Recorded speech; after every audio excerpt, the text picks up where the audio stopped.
Hello नमस्कार है। यो गिजरको विषयमा थोरै जानकारी दिँदैछु। आज चाहिँ म कहाँ एउटा गिजर आइपुगेको छ। यो पुरै मरेको डेथ अवस्थाको गिजर। यो चेक गरेको हरेक तरिकाले तर भएन। ब्याट्रीहरू सबै फेरेर हेऱ्यो भएन हैन। वास्तवमा यसरी ब्याट्रीमा यो ग्याङ बक्स यसरी ब्याट्रीमा जोइन गरेपछि यसरी सर्ट गर्दाखेरि प्याटेटे कराउनु पर्ने हैन, कराएन।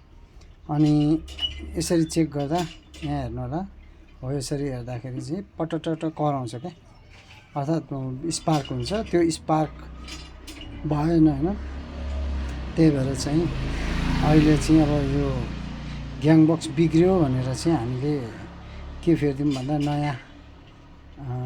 नयाँ ग्याङ बक्स फेरिदिएको गिजरमा। तर चेक गर्दा यो पनि काम गर्ने चाहिँ गर्दो रहेछ। तर जति नयाँको गर्छ त्यसरी चाहिँ गरेको छैन।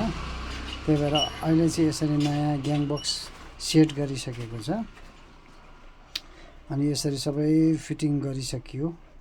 अब कस्टमरको घरमा लिएर जाने हो। कस्टमर पनि अलिकति किचकिच गर्ने खालको छ। त्यही भएर जे होस् राम्ररी फिनिसिङ गरेर सेट गर्नुपर्ने हुन्छ। यहाँले यसरी गरेर घरमै चेक गर्न सकियो।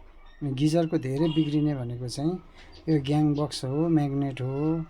अनि त्यसपछि तपाईँको चाहिँ रिले भन्छ, रिले पनि बिग्रिन्छ हैन। यहाँहरूले यो अब रातो चिप प्लसमा, यो ब्याट्रीको रातो प्लस कालो माइनसमा फिट गर्न सक्नुहुन्छ। यो ब्याट्री फिट थियो कस्टमरको गिजरमा है। अनि वास्तवमा यो ब्याट्री चाहिँ 3 भोल्ट हुनुपर्ने, त्यति छैन क्या। यो 3 भोल्ट हुनुपर्ने यो ब्याट्री छैन।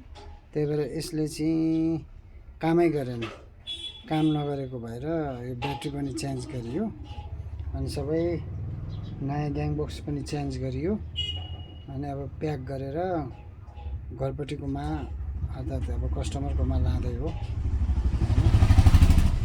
यसरी एउटामा अलि भोल्टेज ठिकै छ, अर्कोमा चाहिँ छँदै छैन क्या, यस्तो छ। त्यही भएर यस्तो ब्याट्रीहरू पनि, ब्याट्रीको कारणले पनि गिजरहरू चल्दैन हैन। तर यहाँ चाहिँ हेर्नुहुन्छ भने ग्याङ बक्स पनि अलिकति बिग्रेको छ।